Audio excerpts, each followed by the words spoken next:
Speaking from the center, I am Tim. That is, I'm Nolan.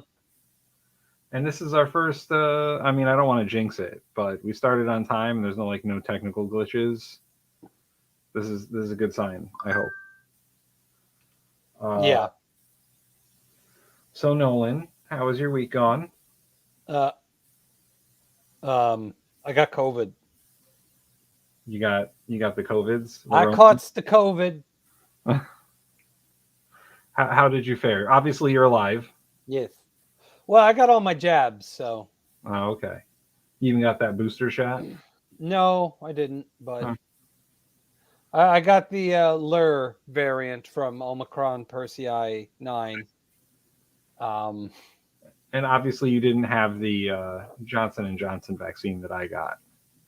no, mine worked. Yeah. No, that's specifically why I went out to get Moderna because they had a higher success rate even back when they were doing this. So, um, yeah, the I was not. It's funny. It was right after this show because my throat started to hurt while we were doing the show, and then Thursday I was all run down at work, and I said, maybe I should go get checked because I got sick last year and like my throat just got all swollen and I couldn't swallow. It was very uncomfortable, and I was more worried that was going to happen again. right. And then I go get checked out, and they're like, "Oh no, you have COVID," and I was like, "Oh, good." The same thing happened to me when I got tested, because I was like, oh, I think I have a cold. And Amanda was like, go get tested. And I was like, sure, whatever. It's probably nothing. And then they did both tests on me. They did the rapid test and then the PCR one. Yeah. And the rapid test came back negative. So I was like, great, I don't have COVID. It's just the cold. 2 days later, I get a call. They're like, hey, you have COVID. You might want to tell everyone that you were around in the last 5 days. Yeah. And then I got the Johnson & Johnson vaccine, so I got sick. Yeah. I got laid out. I spent all of Friday in bed, mostly watching Hello Minister or Yes Minister. Oh, Yes Minister, that's a good one. Yeah. I was kind of quarantined to the upstairs of the new house. Really, it was just my room, and then by Saturday they let me sit in the office. And I spent the weekend. I had a 4-day weekend, essentially, is what it came down to. So I spent most of it up here, and then by Monday I was like, no, I need to leave this floor. I go downstairs to go to the bathroom, but that's about it. I was quarantined in my bedroom for 8 days. 8 days. It was just watching. Well, Amanda set up a little office so I could do work. I got a table and a chair and my laptop, but besides that, it was either reading or watching TV. Yeah, I had to get the what was it? I have Amazon Prime, so I had to get the Prime Video thing on my phone so I could. Oh, yeah, that COVID, it's still happening. Yep. Although, outside of the and even now, I'm back at work because my boss, I told him on Friday, I said I got sick. He went, okay, so you see him Monday then, right? And I was like, what caring people you are. Well, I mean, the CDC is after 5 days, you're good. Yeah, after 5 days, your business might lose too much money without you, so get your ass back there. I mean, it was a little callous. It was a little oh, well, okay then. We'll If I'm the only one who can do this work, and it's so important that I risk life and limb, you ain't paying me enough. I had to cancel food because I own my own business, so I can do whatever I want. But I had to cancel the food truck stuff, and I literally had to call a health department and be like, listen, I can't come on these days because I have COVID, because we got a temporary food license from whatever health department. And so we had to cancel the health license, the food license, and they're nice enough to give me a credit for future things. But they're like, make sure that you don't touch or be around anyone for the next 10 days. How is the food truck? It's doing pretty good. We were supposed to be at Yale on Friday, but there's another storm coming. So we're postponing that till next Friday. I just And we're doing farmers markets and whatnot. in There's February. there's that winter farmers market in Stratford, the Shakespeare Market. We're going to be there on Sunday. Oh yeah. Oh, so sad I moved out of Stratford. I mean, you're literally like right across the street from Stratford. Yeah, no, my backyard. The literal border is in my backyard. If I get sad, I can walk down to the river and like jump over it. We're also supposed to be at a brewery on Saturday, but I don't know if that's going to happen. It may be too cold for the truck to start. What brewery? The Athletic Brewing Company. They do non-alcoholic beer. In Stratford and Lordship, right? Yeah. Yeah. I applied. I feel like I applied for a job there once. Oh, really? I was like, all right, a brewing company, Athletic Brewing. Okay, let me look them up. Non-alcohol. Well, I'm losing interest rapidly, but it would probably be the safest brewery for me to work at. We are doing dates at Two Roads starting in March. Nice. Yeah. But enough about me and this nonsense. Let's do some international news. That's what we all came here for. That other nonsense is me. That other nonsense. So, the Russian Navy decided that they wanted to hold some naval exercises, war games, if you will. Yeah. Just off the coast of Ireland, near County Cork. And some Irish fishermen said no. Yeah. And the Russians gnashed their teeth and shook their fists and went, okay, fair enough, and agreed. This started last week when the Russian Navy announced the naval exercises, and the Cork fishermen said that no, you can't do that. This is prime fishing season for, I forget what it was. It was like it wasn't fish. It was some sort of shrimp or crab or something. Oh, it's mollusks. Mollusk, yeah. And cockles. And the fisherman was like, we can't lose out on that kind of money. So you're going to have to do your naval exercises somewhere else. They went to the Russian consulate in Dublin. They talked to the Russian ambassador. And basically what they said was that the Russian ambassador was like, okay, we'll figure something out. And then the Russian ambassador lied to them. So they went out to the news media and was like, listen, Russia, if your ships are going to be there, we're going to be there too. So don't fucking touch us. And they're like, listen, we don't care what Putin says. He's not in charge of us. And so the fishermen were insistent that they were going to be out there starting February 1st, because that's fishing season. Yeah. And it was announced yesterday, February 1st, that the Russian Navy was they're just going to move out to more open waters and not. And this.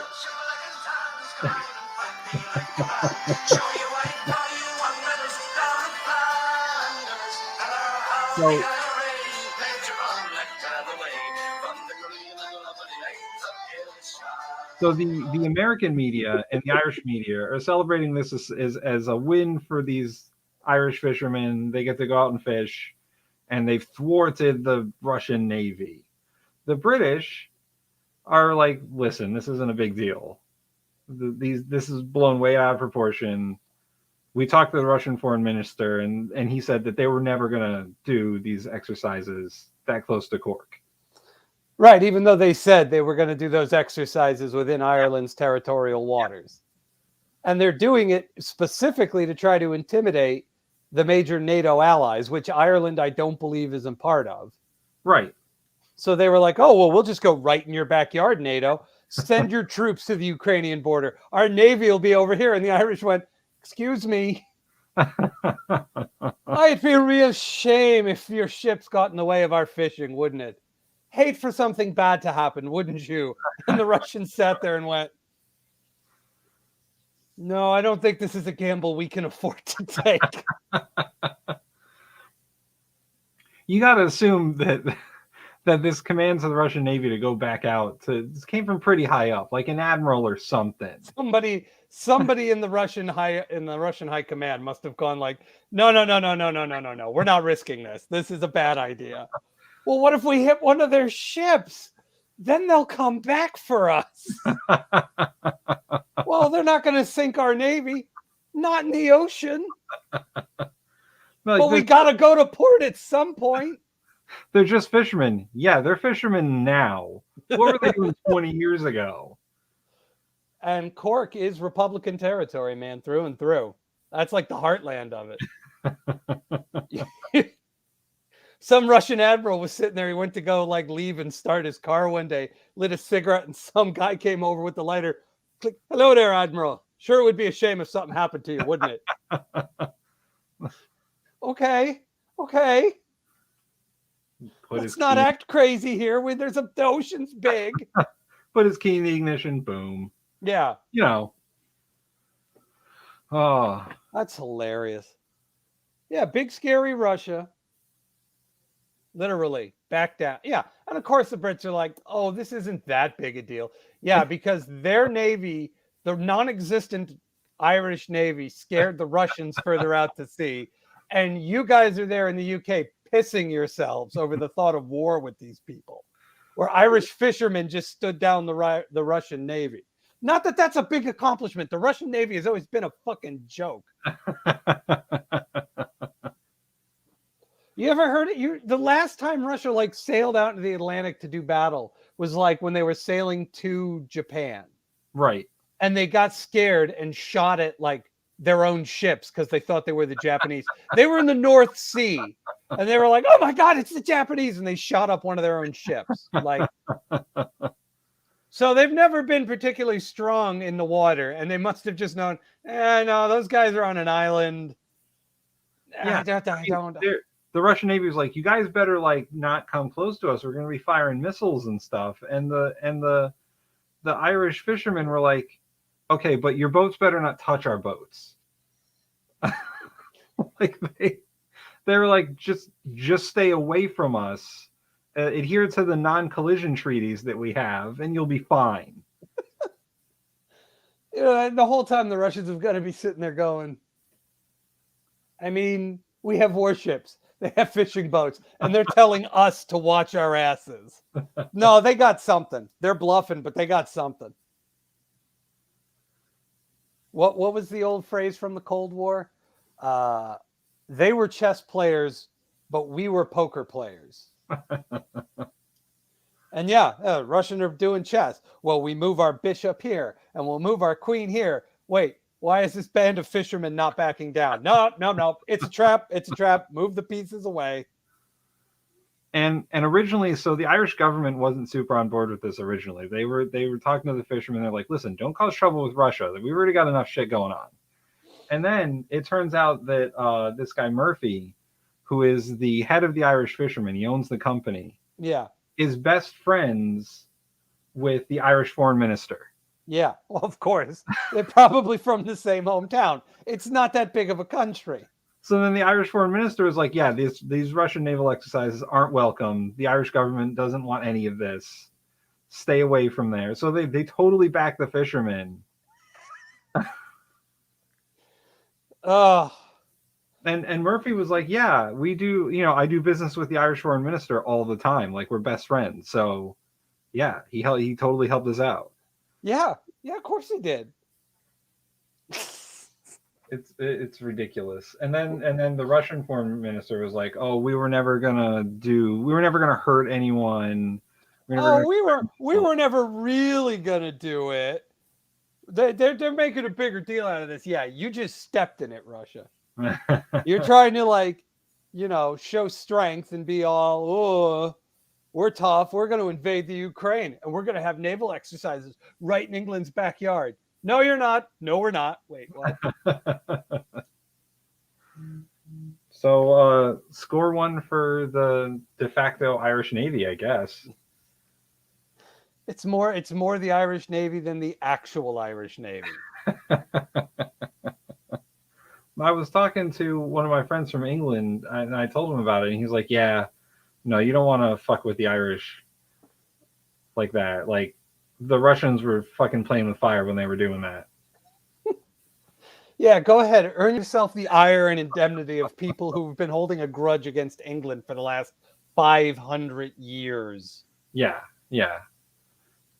Oh, I see. The crazy thing is that the Russians try to be intimidating, and all the stuff with Ukraine going on. There's all this saber rattling, and then they fucking try it with Ireland, and Ireland is just not having any of it. Well, I think so. Here's the thing. I think they're like, for all the joking aside, I think there's part of the Russians that were kind of like, yeah, they weren't doing it to annoy the Irish. They were doing this thing deliberately to target and intimidate and as a show of strength against NATO, Yeah, which Ireland is not a member of. So pissing them off serves Russia no benefit. But right. more importantly, it's a losing proposition for the Russians. Okay, yeah, well, don't put your fishing boats where our war vessels are going to be. And the Irish go, well, don't put your war vessels where our fishing ships are going to be. And the Russians are going, So what's the alternative? They say, no, screw you, we're doing it. And then they fuck up and then they hit an Irish fishing vessel and cause casualties. Now a non-NATO ally is going to be on NATO's side. And Yeah. all of a sudden, Russia is unequivocally the villain of the piece, and they lose any sort of sense of credibility or justification for their actions in the Ukraine, defending their borders and the encroachment of NATO to the interior, because they went and wounded the Irish. There's no way they do anything that doesn't make them look like the bad guy. So and now they're stuck, because it's like, well, now we have to unfuck this situation, and there's no way we can do this now. Yeah. Without looking like we're backing down to a bunch of Irish fishermen. Fuck. Like they literally put themselves in a corner. Like what they should have been is like, because they literally went to Ireland and it was something to the extent of, oh, Ireland, yeah, we're in your waters, but it doesn't have anything to do with you. We're doing this to piss them off. Yeah. Don't go in our fishing waters. Okay. Relax. Don't know who you are. We will. We back down the Russians. Shit.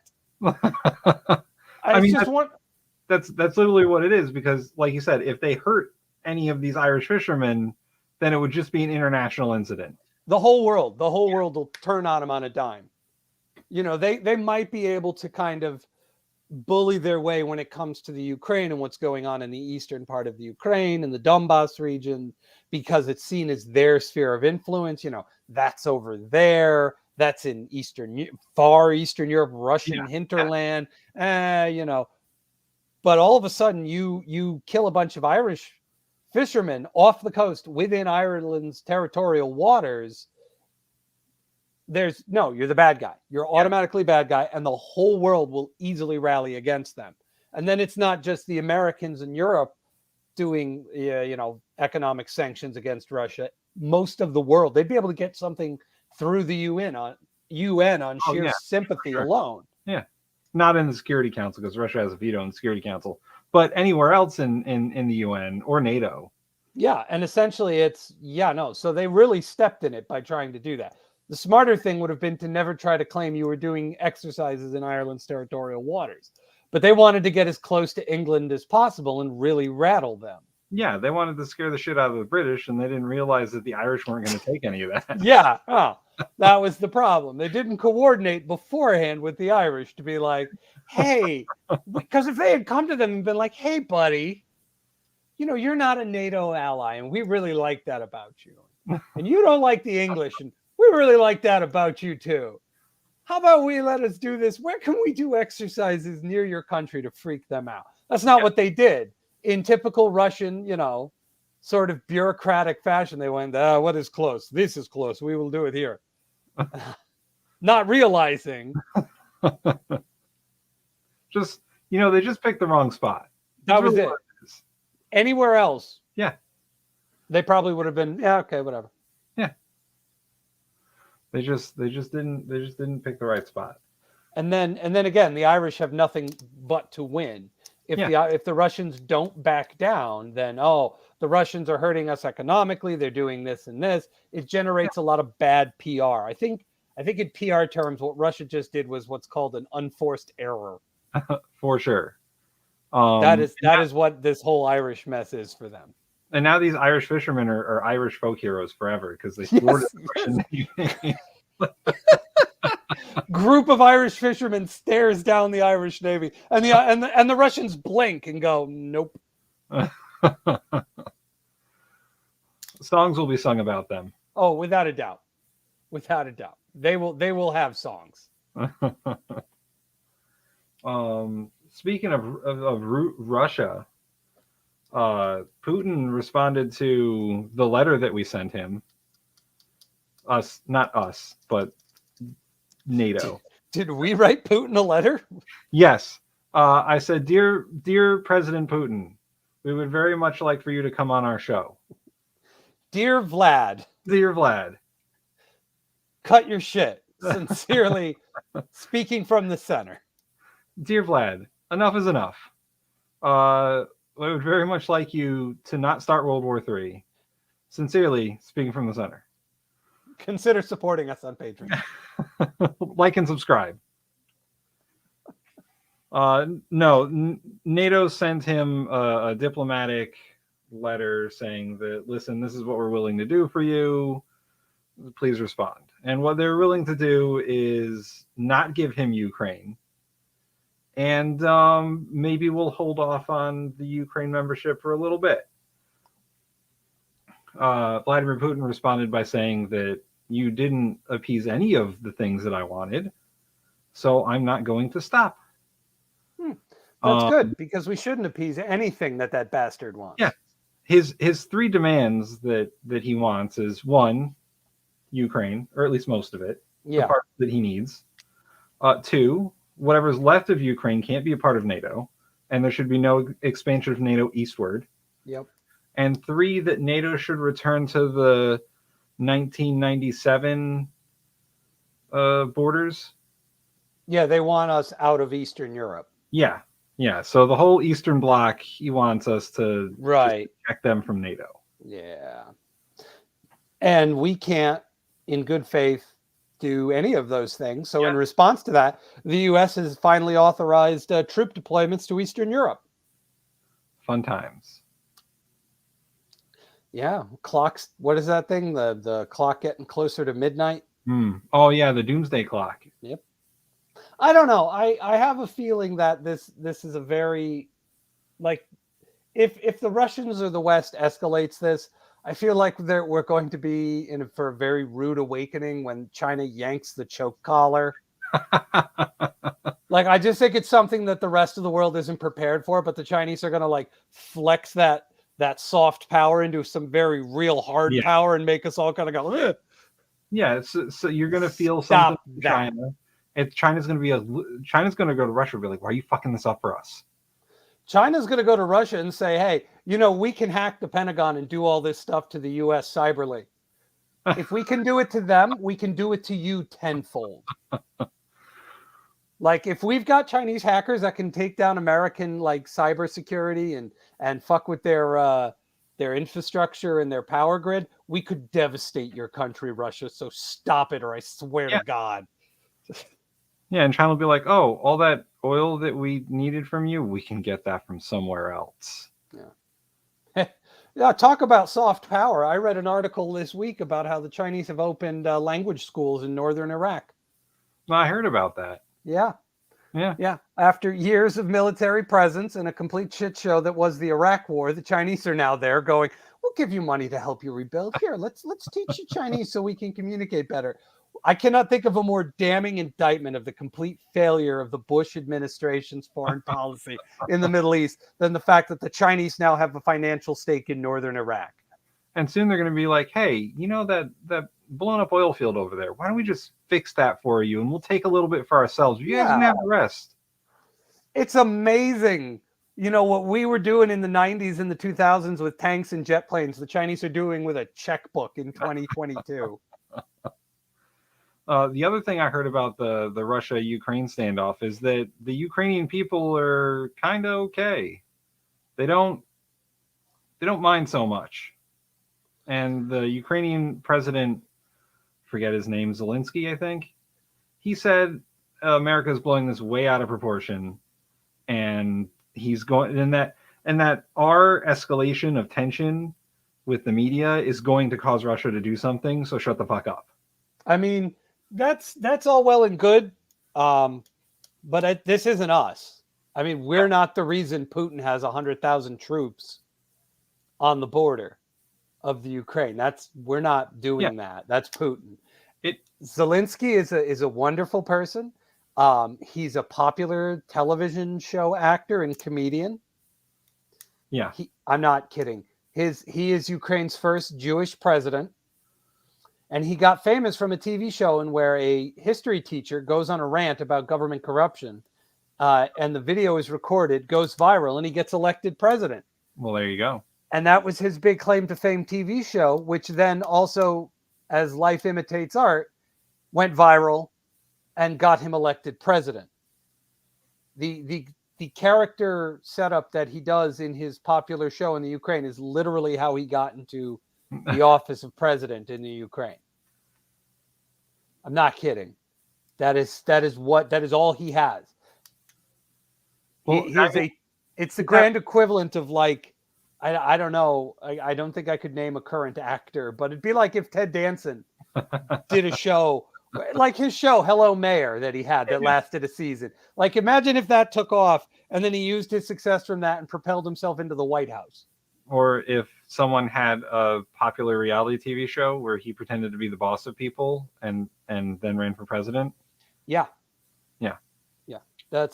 He ran for president because Obama told him he couldn't and made fun of him for it. Yeah, at the White House press. Yeah, no, that's why he ran for president, because he's a tiny-dicked egotist. Well, apparently the Ukrainian people are also like, this isn't like they don't feel as threatened as we feel that they're being threatened. Well, yeah, because Russia threatens to invade them all the time. Yeah, so they're I guess they're used to it in a way. Yeah, I think that's the best way to look at it. Apparently, Ukrainian people are so abused; they're just used to it. Well, apparently, to get over the existential threat of Russian invasion, they go to nightclubs and dance. I get that. I went to nightclubs when I needed to get away from existential dread. Yeah, so there's been like a boom in like Ukrainian dance clubs. That's great. Good for them. Yeah. I mean, your country might be the epicenter of a major thermonuclear global war. Dance while you can, man. Got to dance the night away.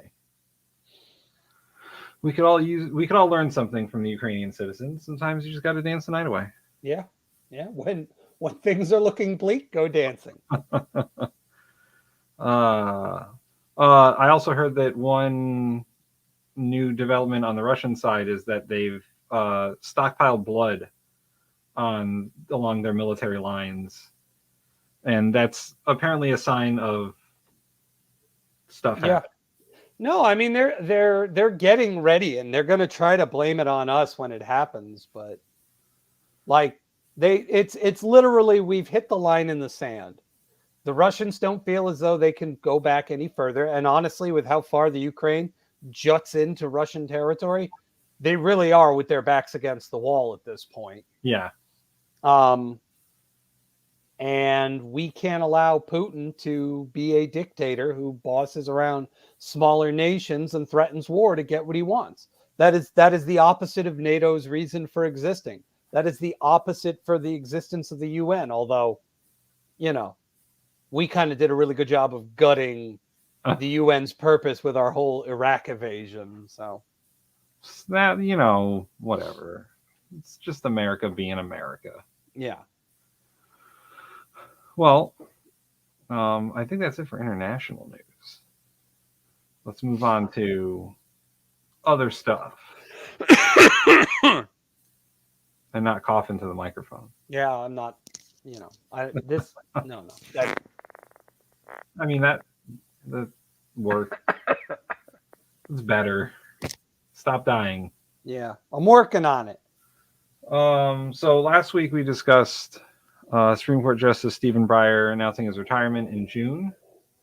Biden Did he go through with that? He's retiring in June.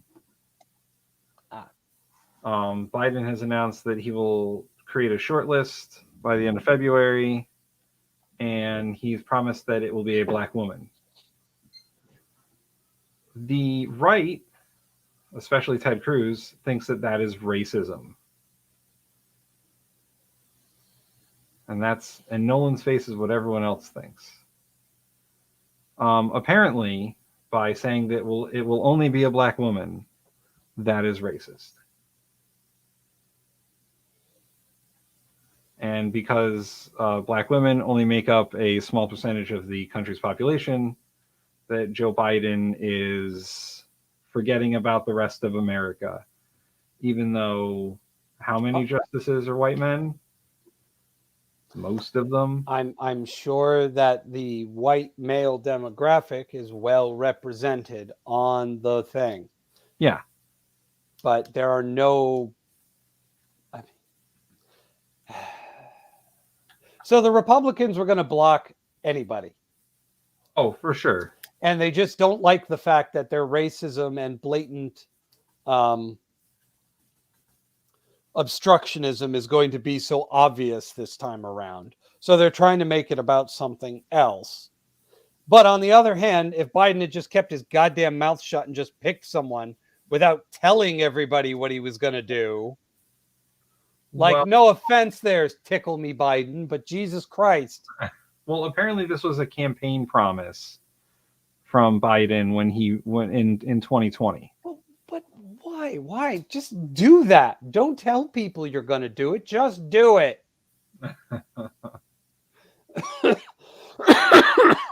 Sorry. Sort of. Stop dying. Yeah. I don't usually talk this much. Yeah, that's true. And I don't mean on the show. I just mean in the rest of my life. You know, I don't really talk that much either.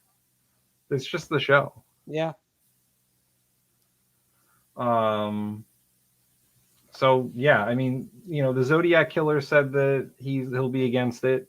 McConnell said that he's probably against it. They were all going to be against it anyway. They were never going to be for it. Yeah. No, they were never going to be for it. I guess the Democratic advantage this time around is that, you know, they have a very, very, very, very, very slim majority in the Senate, and you can't filibuster Supreme Court nominees anymore. Joe Manchin. Yeah, no, Joe Manchin. They got to get him and Kirsten Sinema on board too. Yeah. So that'll be, I'm sure, a long slog, and I'm sure McConnell will come up with some fucking thing about how you shouldn't nominate a Supreme Court nominee until after the midterms and let America decide. Because that's the same shit he pulled on Obama when it was close to hit at the end of his term. And he nominated Merrick Garland. Be like, well, let the next president decide. And look what we fucking got. Brett Kavanaugh, Neil Gorsuch, and the chick. I forget what her name is. Yeah, that's sexist. It probably is. I genuinely don't remember. Amy Coney Barrett, I think her name was. Yeah. Yes. Well, she got overshadowed by Mary Tyler Greene, or whatever the hell her name was, or Marjorie Taylor Greene, or yes. Oh my God. The QAnon senator. The QAnon House Representative member who had all of her committees taken away from her for being so fucking crazy. Yeah, because she's nuts. There's a few of those people. What? The crazy QAnon people? There's a few of them in the House. Oh, is there? Yeah, there's more than one. There's another lady, and I forget what her name is, but she's from somewhere in the Midwest, and she basically got elected for being a QAnon. And, you know, she's just generally crazy. Yeah. But let's not talk about Q. That'll get me all worked up. Yeah. It'll get my blood pressure up. Have you seen the domestic news, the trend or whatever the hell it is of Elmo losing his shit over his friend's pet rock? No. It's Elmo versus Rocco. Look it up. Elmo throwing shade because his best friend Zoe's pet rock comes along to stuff is the funniest thing I have ever seen in my life. It's nothing to do with what we were talking about, but my wife looked it up on her phone last night, and we were roaring with laughter. That's hilarious. It's Elmo. Hey, can my pet rock come? And Elmo's like, it's a rock. Yeah, he wants to play. It's a rock. Rocks can't play. This rock can. It's very smart. And then he just kind of goes, oh my God. Rocco has lots of ideas how to play. Of course he does. Like, it's just Elmo throwing shade on this thing for like 20 minutes. And it is the funniest shit I've ever seen in my Oh my life. God. Just to bring it back to politics. Yeah, sorry. No, it's okay. We were going down the QAnon dark hole, and I went, you know what? Let's make it funny. Let's talk about Elmo. I didn't want to do it. This is not QAnon related, but speaking of Joe Manchin, he was asked recently about the Build Back Better bill and if he was going to ever be for it. And he's like, what the fuck is that? What's Build Back Better? He's like, that shit's dead to me. So that's where Biden's agenda went. So there you go. There is the next phase of Republican and political discourse. Sleeper agents. Yeah. Have a bunch of your people run as the opposing party so that when they get in, if the other side has the advantage, you can sabotage them. Yeah. I mean, hell, people already do that. Some friends of my parents, they're registered Democrats. They're not Democrats. They only do it so they can vote in the primaries, so they always back the weaker candidate. Oh, really? That's interesting. Yeah. They registered as Democrats so they could vote in Democratic primaries to get weaker Democratic candidates elected. That's an interesting strategy. It's called strategic voting. Yeah. And it's a real shitty way to be, but you can do it. Yeah, I've heard of that vaguely at like the local level. Like sometimes that'll happen in primaries where people will vote for the weaker of the two candidates just to fuck over the party whoever it is that they don't like. Yeah. Well, I mean, that's Joe Manchin for you. He's the Democrat from West Virginia who's really a Republican. Oh. Yeah, he is. And so is Sinema. Yeah, I don't know who Cinnamon is, but she's from Arizona, another conservative state with a Democratic senator. Arizona's not a real place. No, it's not. Nobody lives there. Well, I mean, people live there, but it's like... Are you sure people live there, or is it just like coyotes? I think it's just coyotes and meth, but... It's out west, so you can't forget the meth. Oh, I got some local news for you. I mean, not super local, but for the state of Connecticut. What's that? It looks like the governor's race is going to be two old rich guys, Ned Lamont and Bob Stefanowski, just like last time. Who's Bob Stefanowski? He was the Republican governor's candidate in 2018. He's a bit guy. He's a Trump dude.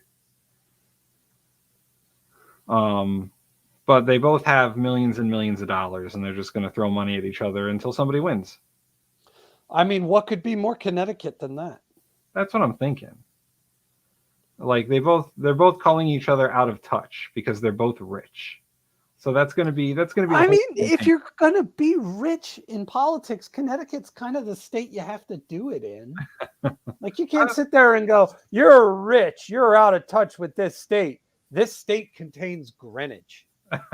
Well, that's where Lamont's from. He's from Greenwich. What else was he going to be then? Exactly. Like, yeah, he's from Greenwich, Connecticut. Of course he's going to be an out-of-touch rich white guy.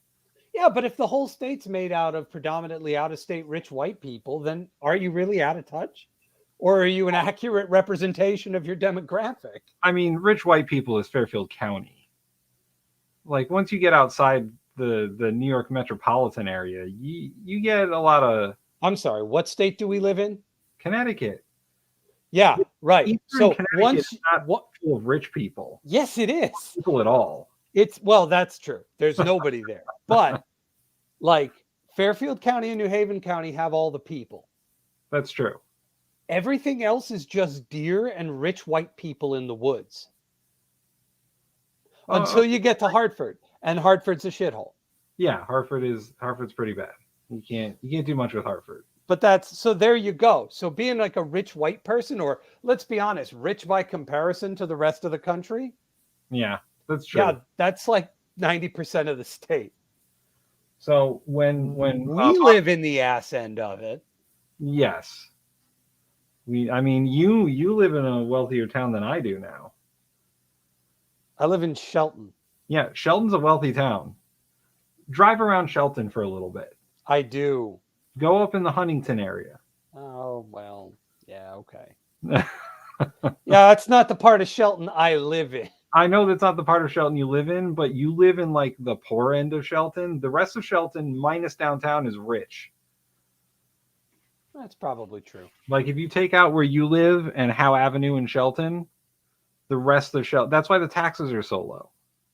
Because it's full of rich people and they don't want to go anywhere else. I thought the taxes were so low because the mayor has all those business contracts and is always building shopping plazas everywhere. I mean, yes, but the other reason is that Shelton borrows a lot of money, so they don't have to raise the taxes. Borrows it from who? They borrow it from either the state or other towns. Like there's this whole lending program. It's complicated, but if we have that many white people, why do they need to borrow money? Once again, they don't want the town to collect taxes for anything, and the town has to pay for services. Yeah, but I thought they did that with all the business they have in the town. I mean, Shelton's got a lot of businesses. Yeah, it does. You go up and down Bridgeport Avenue, and it's like, yeah, Shelton's got a pretty big grand list. Like they have a lot of commercial money that's being made, but if you look every so often, like the town will bond out fixing the roads, like $5 million every election year. There'll just be $5 million going into fixing the roads, or they'll bond out like putting new buildings in. They won't pay for it themselves. They'll put out a loan and they'll pay it back over time. It's a way of them not having to raise taxes every time they have to build a school. Ah, yeah. Okay. Yeah, but I don't know. I mean, I couldn't afford a house in Stratford, so that's because Stratford has high taxes. Well, and their housing market was stupid. So yeah, because everyone from New York decided to live here. No one wanted. As long as you're along the I-95 corridor, people from New York wanted to live there. Well, Shelton's not easily accessible from I-95. You have to go through Stratford to get to Shelton. Yeah, no, that's true. It's true. But so yeah, our governor's race in 2022 is going to be two old rich white guys calling each other out of touch. Change I can get behind.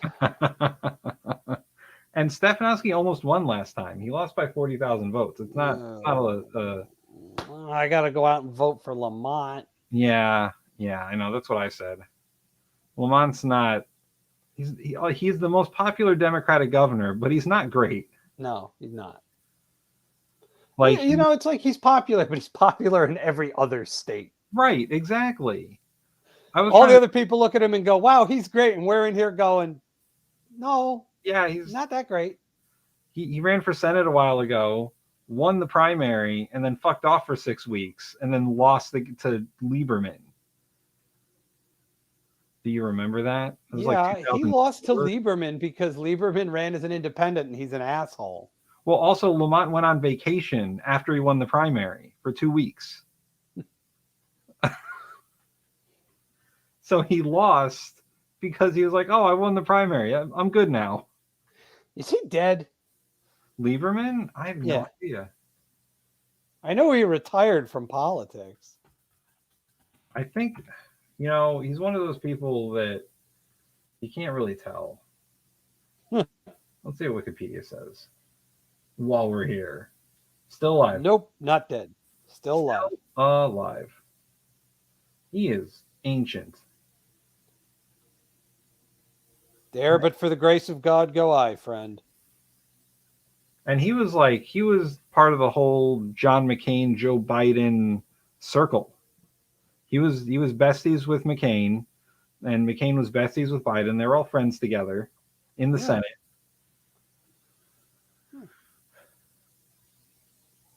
Yeah, back when, our government could actually do stuff. What? Our government functioned at one point? I didn't know that. Yes, you did. We grew up in that. Yeah, but when we grew up, it was all Bill Clinton and George Bush Yeah, it functioned. doing a lot of this today. And Um, then and then, and then uh, Obama, don't you and remember? then the government stopped working. Don't you remember Huh? the George Bush times? George Junior W. Don't you remember W and his wacky? Oh man, Nolan froze. There you go. Are you back? Did I freeze? Did you freeze? What happened? Can you hear Everything froze. There was a little spinny thing. The screens went black for a minute, me? and you are on a slight delay on my end. So Okay, I'll try and fix it. that's yeah. Do you remember that TV show? That's My Bush. Is that what you were talking about? I mean that too, but I was asking like, don't you remember just like how crazy and wacky he was without being an existential threat to America? Yeah, he was great. He was great comparatively. That's very true. Like it's like because of Trump and his freaking fascist cronies, I'm like hoping that Mitt Romney steps up and runs and becomes the next president. And Uh, I hated Romney back in the day. yeah, but he seems like so good now. Yeah. Well, comparatively. Yeah, that's what I'm saying. Like all these, like not old, but Republicans seem very good compared to like your Matt Gaetz or your Marjorie Taylor Greens or your Ted Cruzes. They're your Donald Trumps. Yeah. Yeah. I mean, even like old Ted Cruz isn't as bad as new Ted Cruz. Yeah. Once he got that beard, it was all downhill. It's kind of like America's kind of like a really bad sitcom at this point. We've already gone past the 7th season like limit. And now we're just going to the extremes of caricatures and recycling plot points. It's bad. Oh, I'm currently reading a book about how America is just basically recycling its political cycle from, I want to say, they were talking about how America's gone through like 100-year political cycle where this exact kind of stuff was happening to America in like the early 1900s with not with like all the Russia stuff, but America's politics was very divided in the early 1900s before Woodrow Wilson, and how it's going through a cycle of division and political chaos and all this other stuff, and it's going to hope the theory is that America will get better because there'll be some sort of unification of the political parties again where they start to work again. But they processed all this data going through how America was divided in the early 20th century. By the mid 20th century, everyone was together. I mean, that was World War II. Yeah. But by the Vietnam War, the same things were starting to happen again that was dividing the country. And we've been in this slow trajectory back to basically a huge partisan divide that theoretically will start a slow trajectory back up to some sort of bipartisan unification again. I haven't read the whole book yet, so I don't know how it ends. I mean, that's very optimistic. It is. I don't think it's the same. I think the creation of social media has done more harm than good. Joke about it being the downfall of Western civilization, but at least in this country, it might very well be. Oh yeah, because we have more in common with what Europe went through during the creation of the printing press than we do with any other time in history. A new medium that helps spread information for good or ill, that has directly impacted the cost and amount of that media available to the average person, meaning there's way more of it at way less cost, and the chaos that inflicted upon human civilization. right. Yeah, and the book does address like new media and social media and the internet and how that could affect whatever trajectory the country is on. But they're talking about. I'll have to go through and like make notes so I can actually quote the book. But once I finish it, I'll be able to talk more intelligently about it. But the case it was making is that America has been in this sort of spot before with partisan divide, and eventually it'll be fixed one way or the other. The other is being civil war. Yeah. I think I think that would have been true 20 years ago.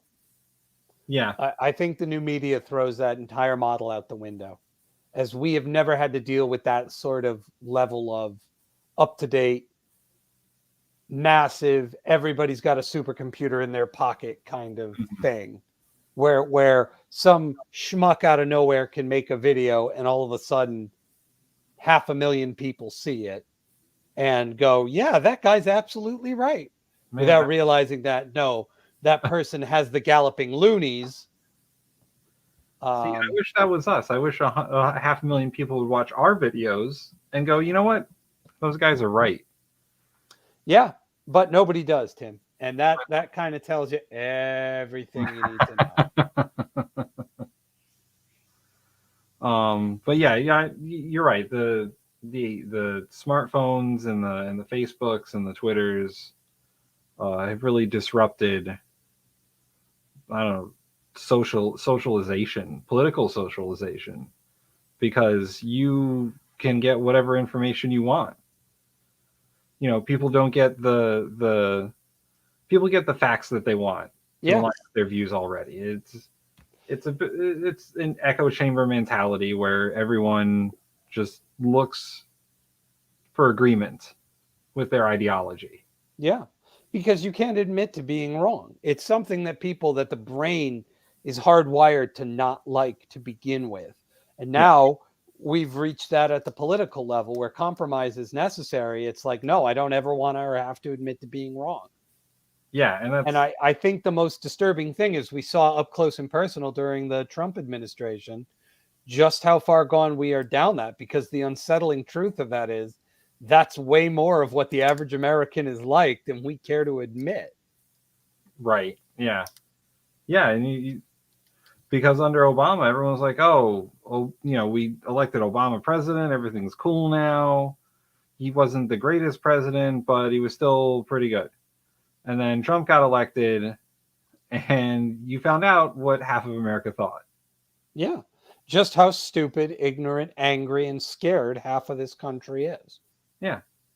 And, they labeled it economic anxiety, and the fact that they felt like they were beaten down by the government, and then COVID happened, and this country turned COVID into a political issue.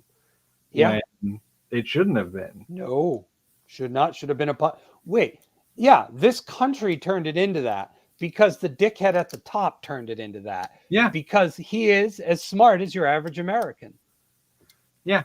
And that's why the what was it? The Apprentice? Yeah, The Apprentice. It was on the air for like 12 freaking years. Yep. Routinely one of the most popular television shows. And you know what? He politicized COVID because he didn't want to be wrong about it. You're right.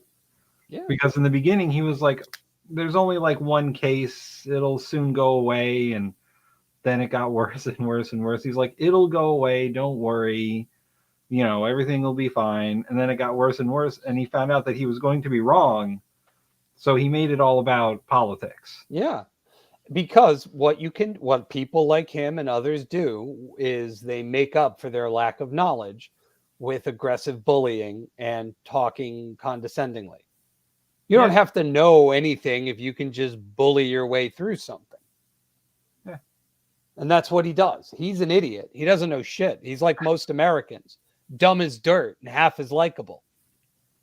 Oh, I found out that in the process of the January 6th committee hearings, they got a hold of some of Trump's former, or not his former papers, but his archives, his presidential archives.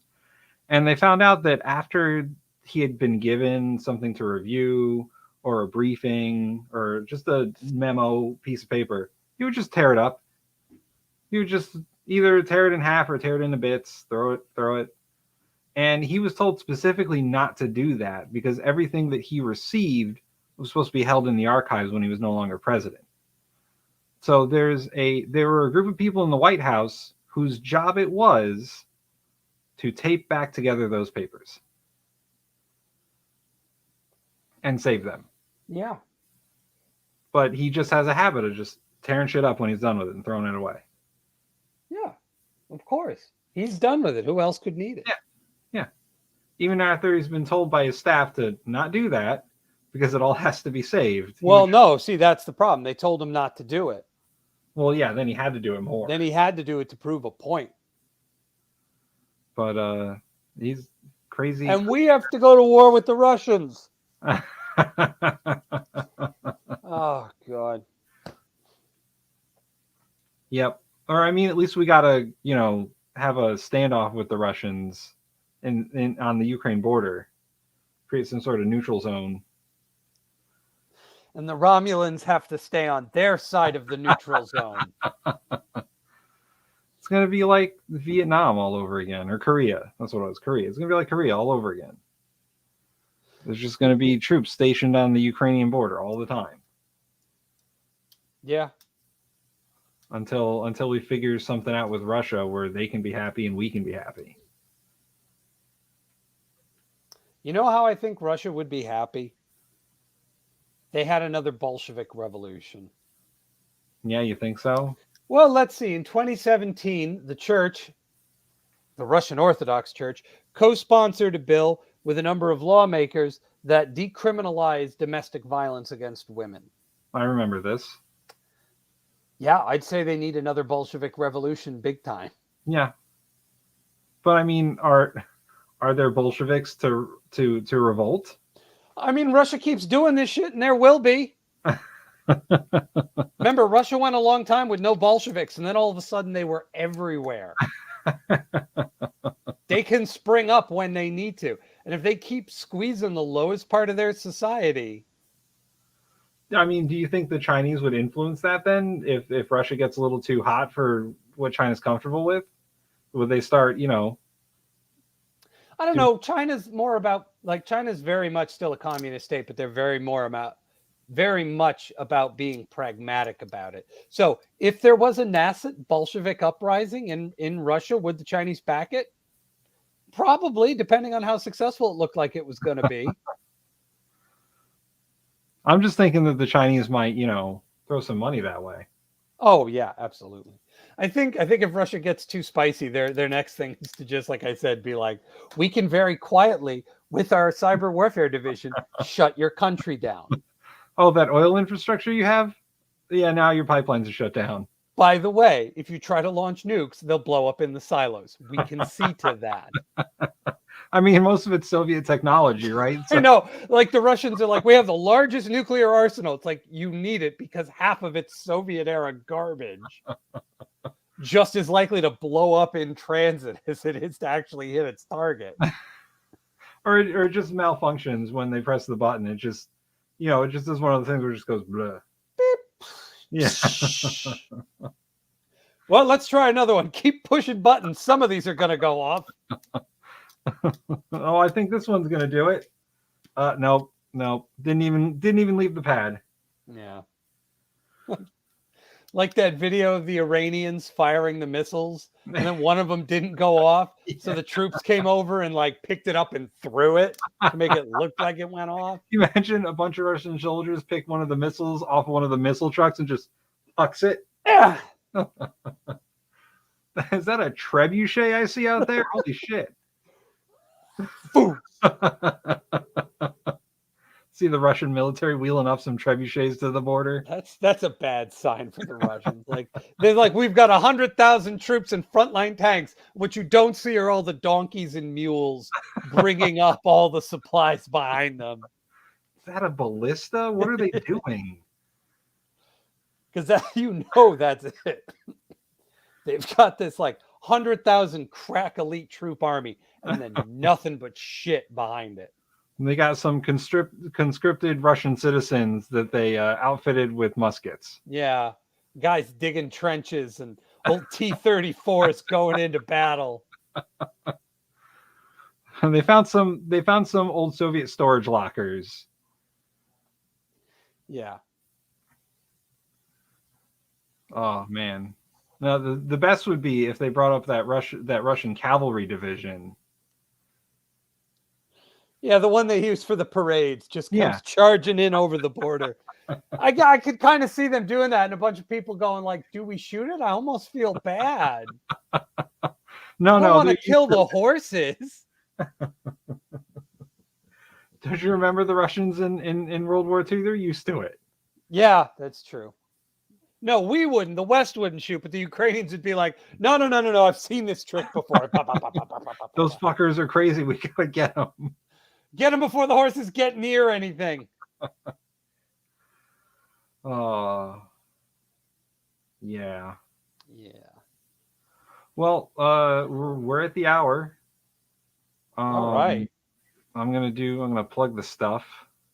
Okay. We got a Patreon and a Twitch, and we do all the streaming on Twitch and YouTube and Facebook. All the links are below. If you want to go to those things and like and subscribe, and just click all the buttons. Just click all the buttons. Give us the hearts on the Facebook and all the things. And if you're feeling particularly all the buttons, you could go to Patreon, patreon.com/SFTC, and give us money so we can do this forever. And I can make Nolan do it forever and ever. Unless he's frozen again. Subscribe to the Patreon so we can get Nolan a new laptop so he stops freezing, or a good internet service so he stops freezing because he's frozen again. I'm going to change the Patreon to patreon.com/helpnolan because he needs it. And that's the way the news goes. Yeah, he's done. Bye, everybody.